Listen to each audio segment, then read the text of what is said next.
are the back, these are the background issues in terms of what we'd like to share with you today.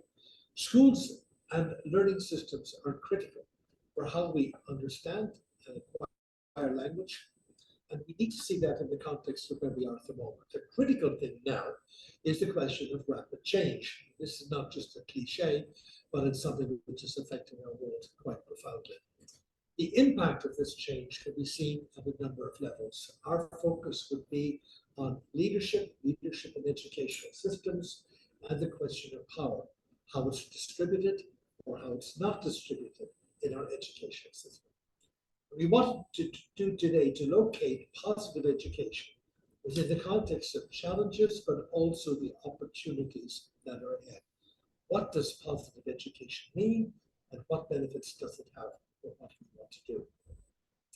I think probably the image I wanted to share with you is the question of a river. Education as a river, and we need, as educators, as teachers, as learners, to look at the origins, okay? The context, the need of that in our society. Where does this come from? Why do we need it?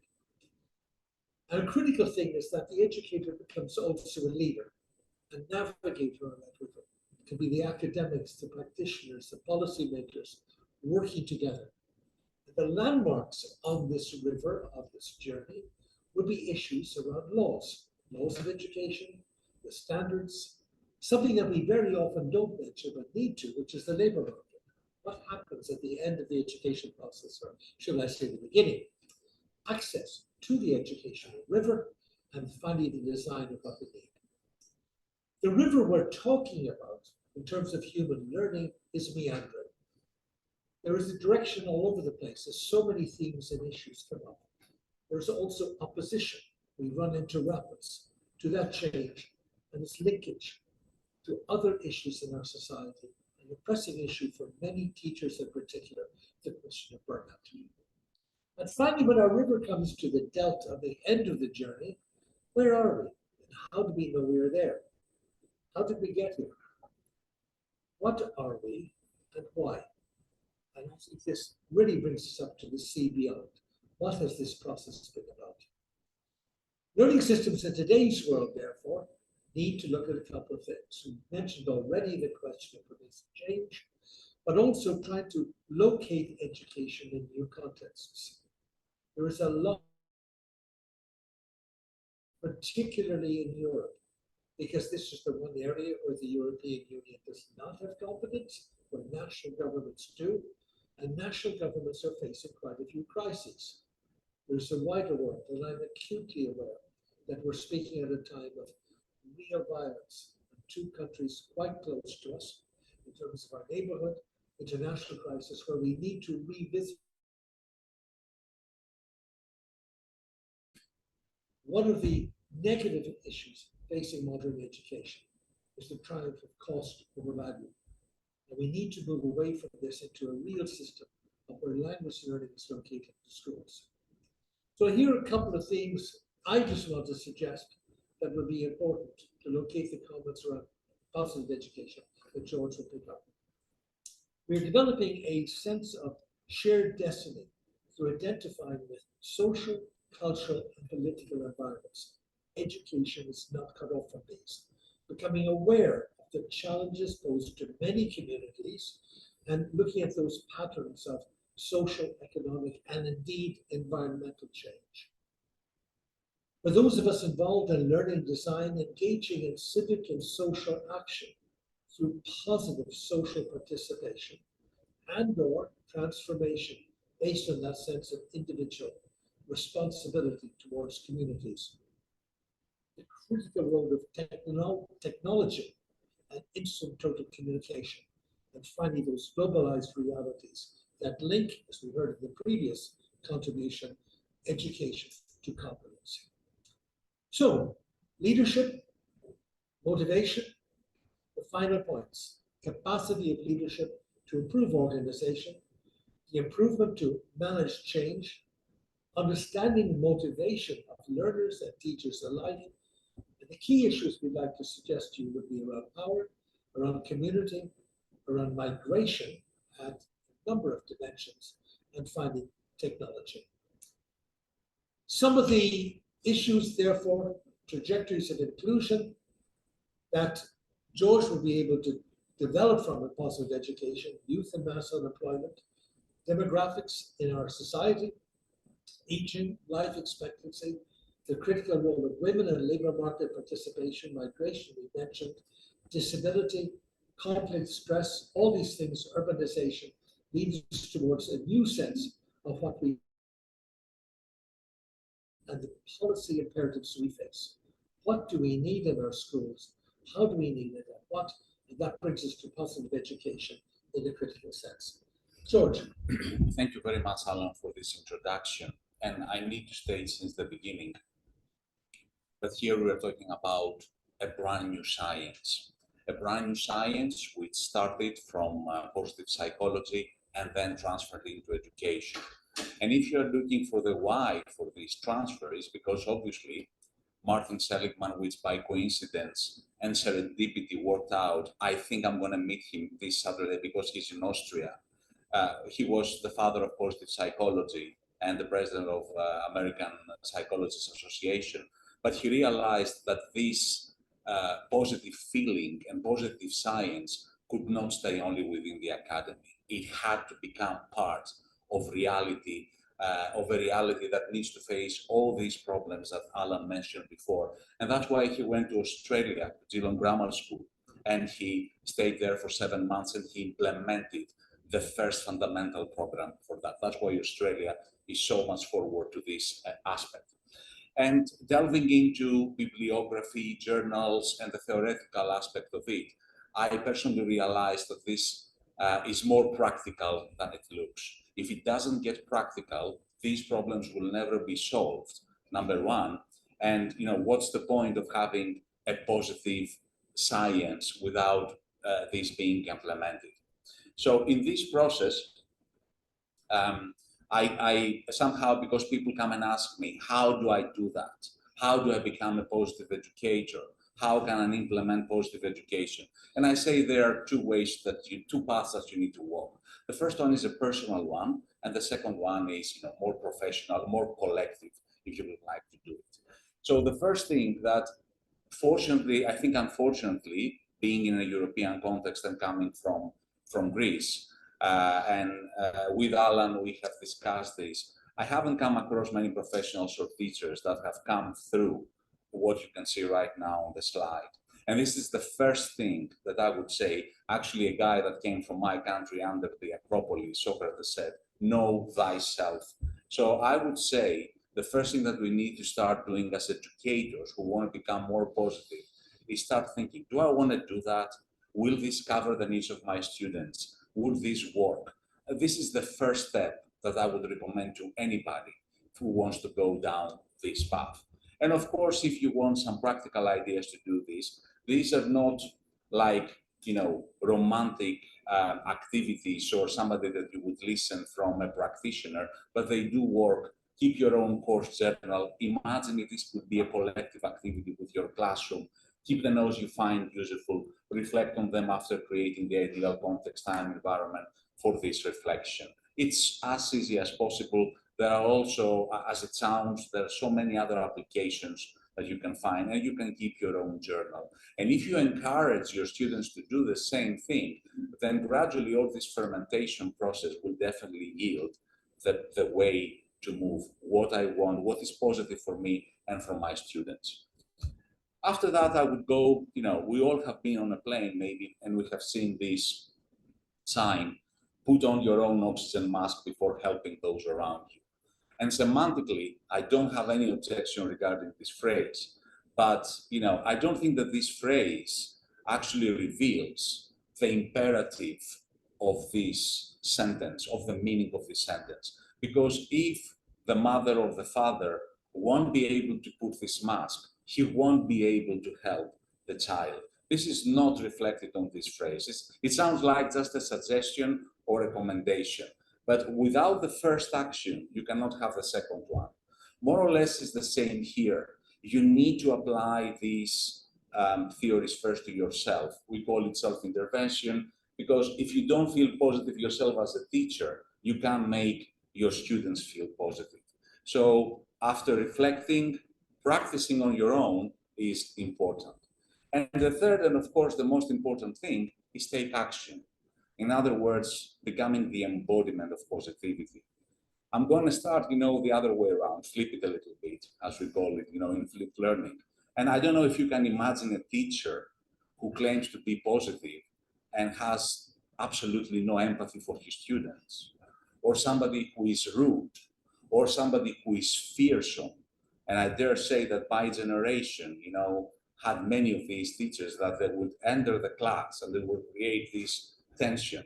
This cannot be positive. So no matter how much you study, or you may have some certifications, or you may have some expertise on paper, if you don't become the embodiment of positivity, this is not going to work. And always I say this is the first remedy that someone needs to achieve in a way. And maybe going through these other two stages before that, you may find benefits, for other aspects of your life as well, self-intervention and self-reflection. Now, if we want to make it a little bit more specific, Sarah Mercer, she also lives in Austria, was one of the first, like us, English language experts, who has been talking about positive emotions for over 15 years. And positive psychology and positive education actually provided a theoretical framework. And in these amazing books, English for the 21st Century Skills, she states it, as crystal clear water, that as English language teachers or language teachers, we have an amazing opportunity because the lesson, the subject itself, favors positive emotions. There are so many different things that you can cover, so much different information, so many different contexts that you can get, that they can favor a flourishing of positive education. As it says, it's the perfect place to integrate an emphasis on well-being and language learning, given that we typically focus on other educational goals beyond narrowly defined linguistic ones. So today we had a wonderful, as Alan mentioned, I love that talk about this gentleman from this British university from Cambridge. I cannot remember his name. That actually he realized that the classroom wasn't going anywhere on the curriculum, and he decided simply to flip it a little bit, twist the activity by asking the students the meaning of Thursday on Wednesday on their own language. I found this an amazing positive education activity, not in the sense of its sophistication as an activity, but that the teacher himself saw that a normal program could not work, so he came up with something, that came straight from his classroom. And I found this very simple, innovative, and very positive at the same time, because as he stated, this actually, as Alan mentioned, gave another wave of motivation to his class. So maybe language classes can provide this context for you. So great opportunities can be created and you generate more positive feelings in the classes. Now, if I am to give you some other hints regarding implementing positive education, I can tell you that right now there are so many different recommendations and activities online that they do promote positive feelings in the classroom. Something that is actually struck on my mind is that in a certain school in the States, eventually it was part of a certain program. They decided to bring in an infant, a baby, for 1 week, 2 hours per week, the whole class a day had to take care of an infant. And you could not believe how even, the most aggressive kids would simply be part of this process, simply by having a baby in the classroom, obviously in an organized context, and so on and so forth. Similar programs, yes, because it's about the embodiment. I was telling you, you cannot find this in any book or in any task, okay? Or other positive education programs encourage visiting farms and taking care of the animals. Anything that can create or yield a positive activity and attitude can be part of this. Something basic. We tend to forget. One of the basic principles of positive psychology is forget about the past, forget about tomorrow, focus on today. And I think we need to instill as positive educators this to our classes. Focus on what you have now. You know, the past is gone, you cannot change it. You don't have to worry about the future, but see the presence as a great opportunity to fortify yourself for what is going to come in the future.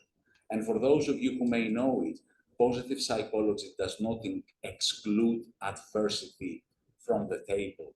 Adversity is part of life. It's going to happen.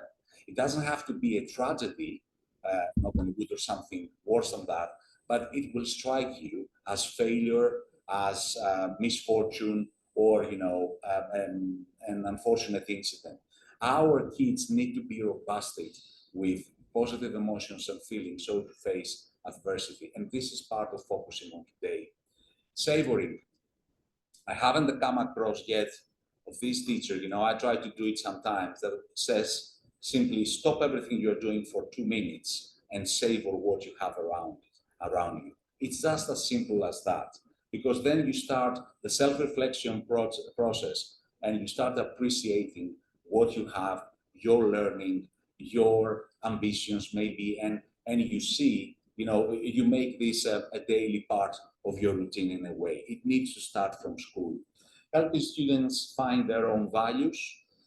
Many other trainers talk about values. I totally agree, but this does not have to be like a Sunday church sermon or somebody who's dictating and say you must be kind or you have to be empathetic. Let them discover their own values. Values are like compasses. It's what we are in our life now, and I think our lessons can be a really good context to practice that. And of course, pat on the back, encouragement, and motivation. I have also a background as a person who likes brain-friendly teaching. So I can tell you this, there is no brain that can learn if it is stressed, full of negative feelings and resentment about what it's doing. So motivation should always be on the table, and you can see positive education also as maybe a procurement or even a remedy. Alan mentioned the war. Okay, actually, where I am, we are like a sandwich in between 2 wars, Ukraine and Israel right now. And to put it this way, I wouldn't like to have in my classroom tomorrow's leaders who would be ready to go and kill people just for the sake of religion or ideology. I don't want to sound too dramatic or extreme. Too many bullying incidents, even in the Balkans right now, a lot of extreme violence as well. Positive education can be a remedy, as I said before, for prevention and cultivating more positive feelings for our students, and maybe for a better world as well. Something last, if you want, yes, a reference, 2 main schemes that can work from Martin Seligman, the PERMA model, more like positive psychology as well, and the character strengths. This is what I usually work with, study and promote. Whatever you practice in your classroom around this sphere does contribute to the development of a more positive character and aspect for your students. There are so many different activities that you can find regarding these 2 frameworks. And hopefully, if we all apply positive education, we can aspire to a better world as well. Thank you.